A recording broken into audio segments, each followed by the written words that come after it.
first experience moving back into the apartment was actually very negative. You want to tell the story? Do you want me to tell the story? Your PR might go down. I feel like it's kind of a funny low. Yeah. I mean, okay, well, right before the wedding, I think you bought your computer. Yeah, okay, well, let me give a little bit of background. So it was during COVID, right? And during COVID, 2020, I started getting back to video games for the first time. Like, I was and some old high school friends and just playing games together. And then about 2 weeks before my wedding, I decided to buy a PC because I had been using like my little tiny tablet laptop to play games, which is not it. So I bought a PC, bought a big monitor, and I was excited to play games on a PC that I haven't had a PC in like 20 plus years. And then our house right before honeymoon ended, so it was waiting for me when I got home.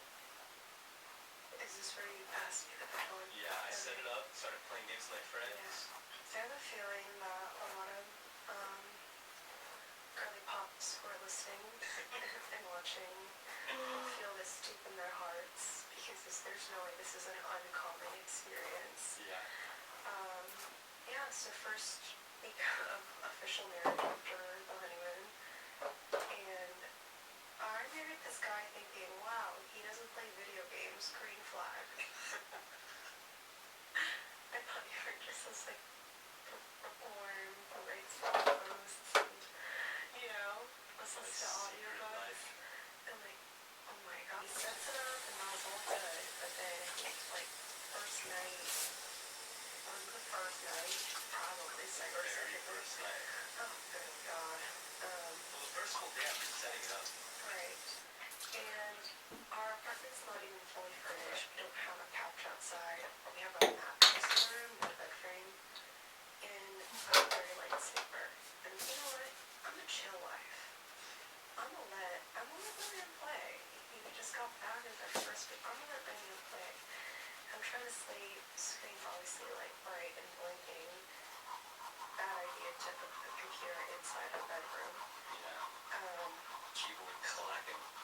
Not keyboard, mouse clicking. And so I'm doing my best to sleep, and it's not just the noise and the light, it's kind of like my rage I didn't know that was growing inside of me.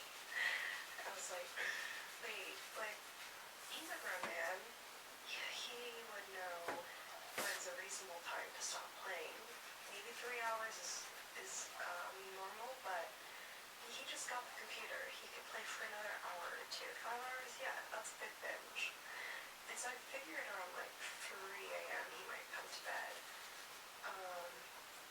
But the rage grew. So I was like, I need you to talk to me. I need to be able to see what's going on. I need to know what you're feeling, what you're needing. Yeah. And I think in an ideal world, Andrew could read my mind. Yeah. And I'm sure many of us, although my girlfriends do read my mind, so I don't know why you can't.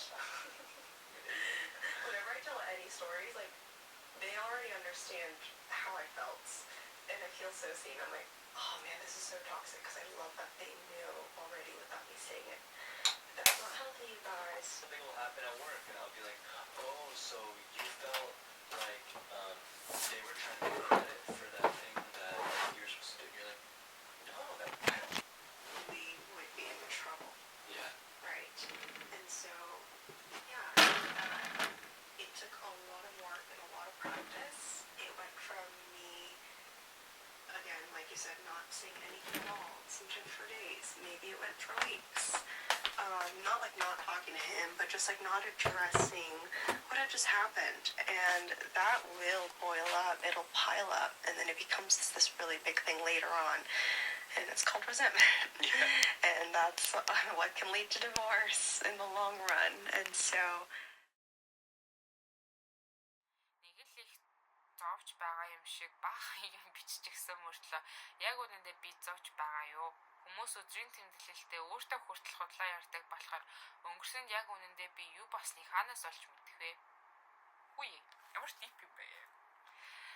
Яг одоо миний амьдралд юу болоод би яаж мэдрээд байгаагаа ойлгохаараа надад огт алхаа. Эргээд харахад ийм байж дээ би гэж бодох тохиолдол зөндөө олон. Өөрийнхөө амьдрал байгаа байдлыг болдогсон бол 3 дахь хүний нүдээр хармаар байна.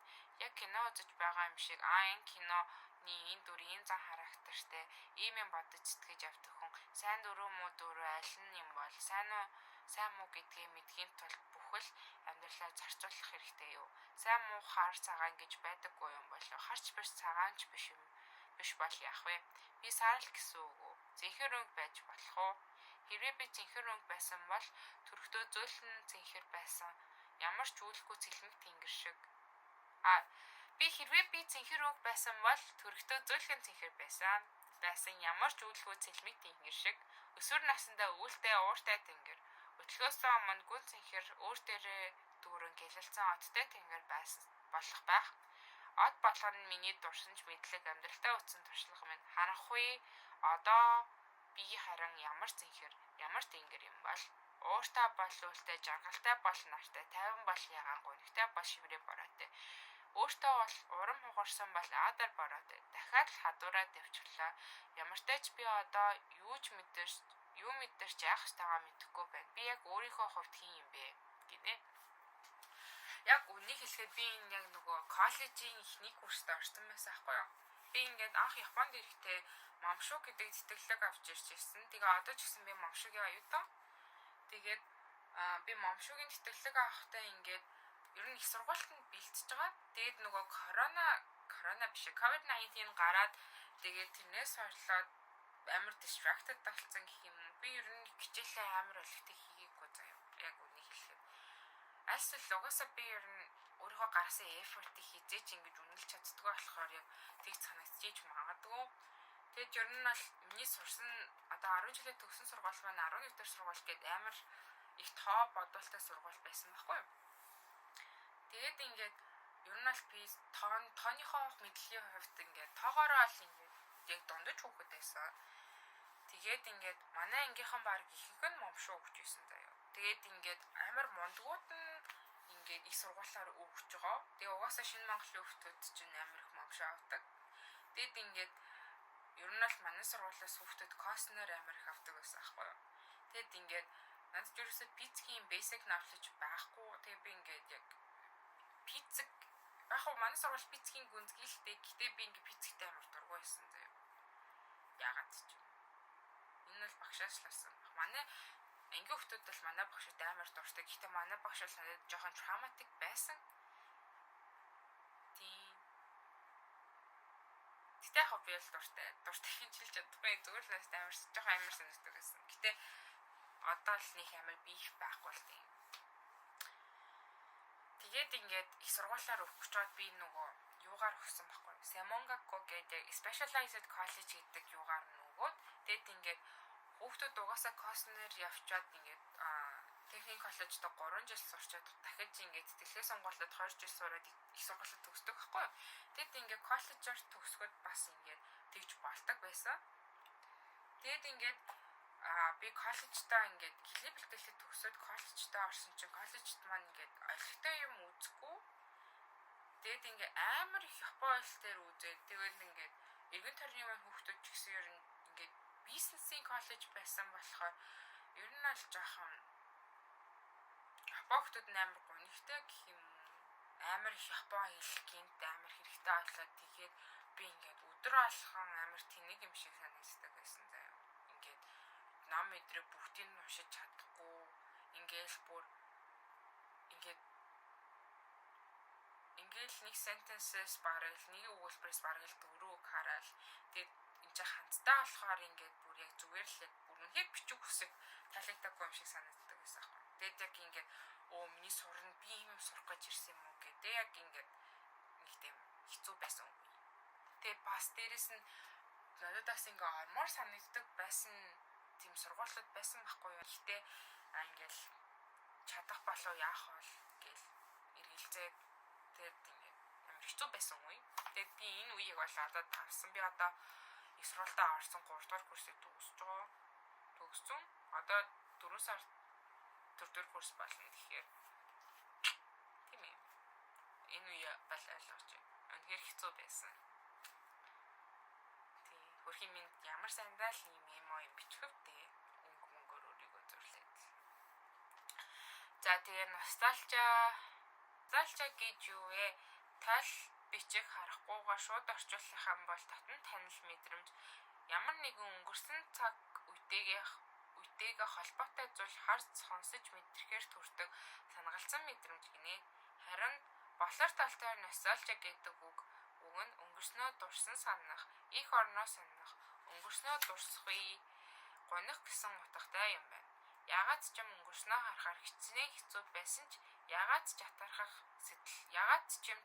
сэтгэл төрөөд байдаг. Өнгөрсөнд байгаа би гих илүү одоо байгаа би илүү аз жаргалтай байсан ч ягаад ч юм өнгөрснөө харахаар хичнээн хэцүү байсан ч өнгөрсөнд байгаа бигээс илүү одоо байгаа би илүү аз жаргалтай байсан ч заримдаа бас өрөвдөг сэтгэл төрдөг. Ийм л зүйл мөрөөдөж сэтгэлдээ ийм л зүйл тээж явжтэй гэв. Харин яагаад татархдаг вэ гэхээр цаг хугацаа бидэнд итгэл найдвар өгч бас авч байдаг. Өсөн бүхнээ авчгаа жаргалтай болсонгүй гэж гонилно. Авч чадахгүй бол мөрөөдөх эрхтэй байж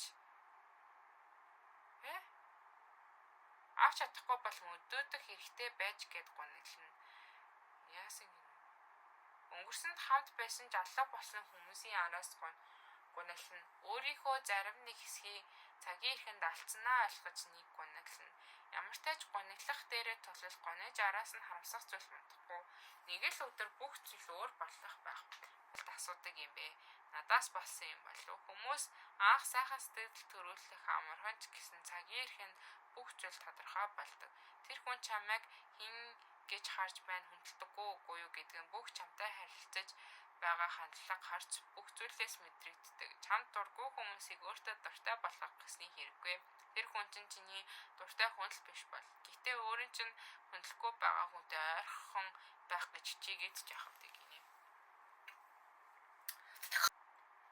Хүмүүст ингээд сайхан сэтгэл төрүүлэх ингээд амархан ч гэсэн цагийн эрхэнд бүх зүйл үнэн болдог гэж яг үнэн л юм шиг санагдчихэв. Ингээ анхандаа сайхан санагдаж хүн ингээд байнга сайхан санагддаг. Хүний танихад л амар их цаг ордог юм шиг санагддаг. Тэгээд бас ингээд яг ингээд надад бол одоо ингээд тэр үедээ амар муухай санагдчихсэн ч гэсэн одоо бол үнэхээр ингээд хайрламар зөндөө хүмүүс байгаа. Тийм болохоор яг бас зарим хүмүүс тэр үеийг ингээд зүгээр л ингээд хамтдаа давхад тэр үеийг ингээд өнгөрөхөд бас worth it байдаг юм шиг санагдсан. Тийм ээ, энэ бол миний өнгөрсөн үеийн эмо тэмдэглэл байлаа. Тэгээд энэ бол миний 22 онд ийм л хүүхэд байсан байна. Одоо 24 онд ямар хүүхэд болсныг харцгаая. Энд бол коллежийн 2 дахь курст ороод ер нь бол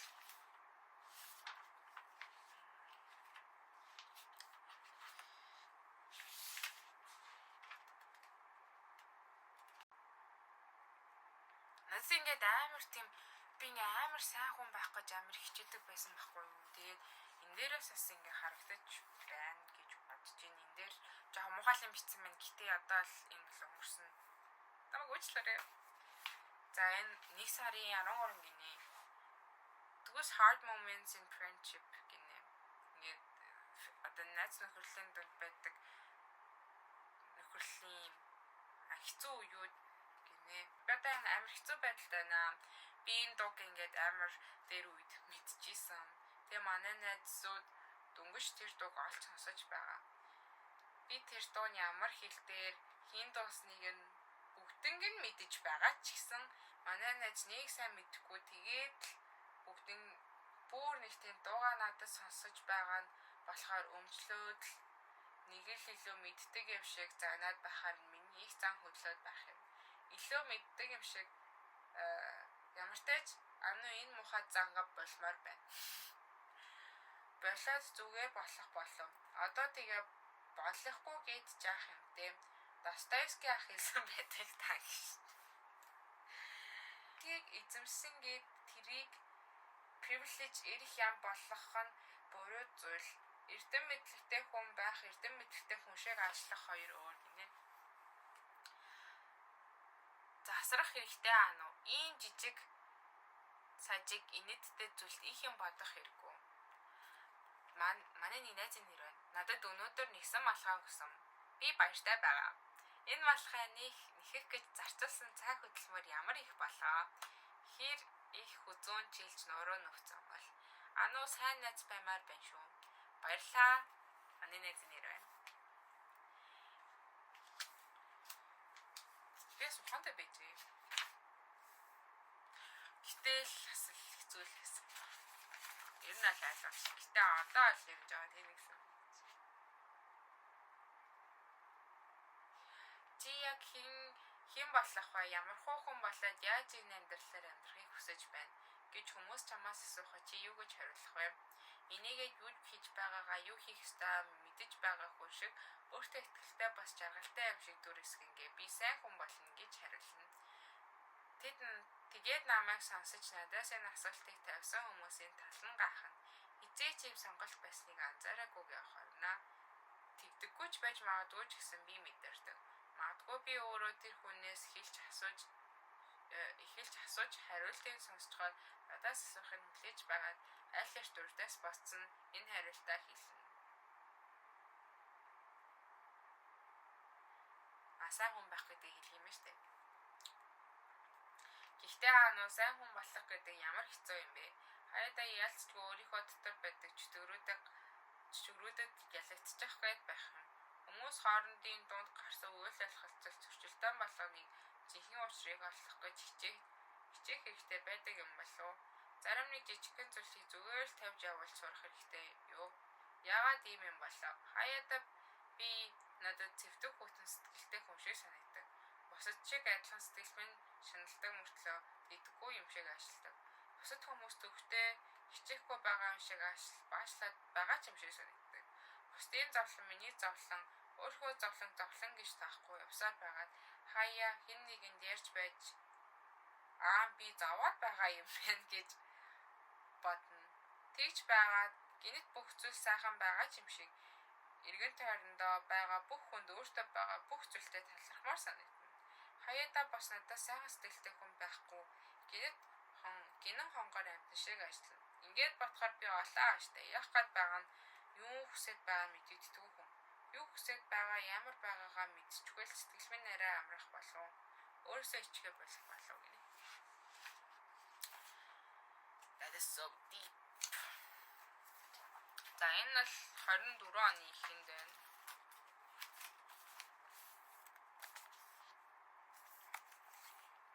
Энэ бол 26 он. Би нэг 2 сард хийсэн сайн. Манай найзын пэйжийг хейт хийдэг. Манай найзын пэйжд амар дургу. Яа гэвэл энэ ямар мохорсон гэж боддог. Тийм ээ.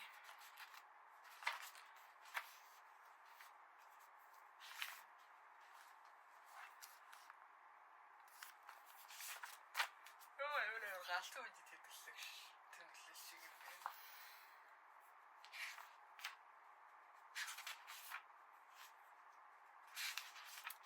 Би өөрийнхөө тухай пэйж хийсэн байна.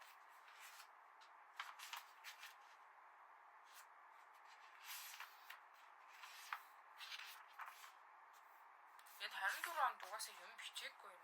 23 онд л амар юм бичээгүй юм шиг. Энэ бол 23 оныхон хэсэг байна. Тэгээ 24 он ийм л. Тэгэд нэг амар тэмдэглэл бичээгүй байна. Тэгээ 24 оноос яг нэг бол уншия.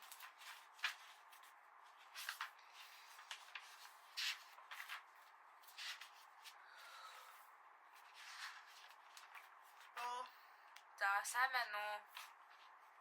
5 сарын 7 гинэ.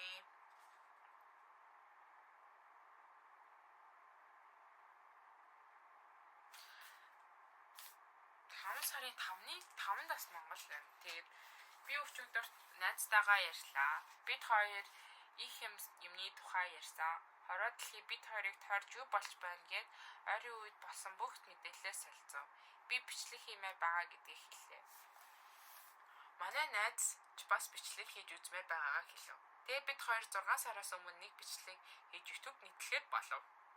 Би харин маш гоё идэдтэй well executed бичлэг хиймээр байгаа ч бодогддод л гарт баригдахгүй том зүйл мэт санагдаж маш их overwhelmed болж байна. Одоо дижитал камераараа бичлэг хийгээд туршиж үзэж байна. Өнгө quality нь ямар байх нь гэтээ гэртээ бичлэг хий гэвэл background гэрэлтүүлэг гээд олон юмаа дахиж бодох ёстой ч юм шиг. Бичлэгтээ юу гаргамаар байгаа вэ? Ер нь яг энэ төр гээд барьж авч хэлэх санаа бол алга гинэ. Зүгээр л өөрийнхөө одоо байгааг документ хиймээр байна. Хин гэдгээ бүтэн таниулах ер нь албатай бас биш байх. 10 минут юм уу 20 минутын бичлэг хиймээр байна. Тэгээд ихэнх footage-д нь гадаа Bivoko-гийн ойр хавьд ч юм уу байвал бас гоё байх гинэ. Нэг өдрийн влогоноос хүн ер нь өдөртөө яаж цаг хугацаа өнгөрөөдгийг хараад нэг тийм миний ч өөрөө хараагүй перспектив гарч ирж магадгүй гинэ.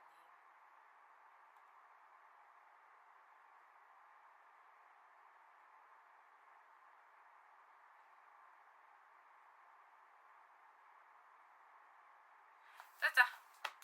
Ядарчлаа юм тий. За хамраарай. Bye bye.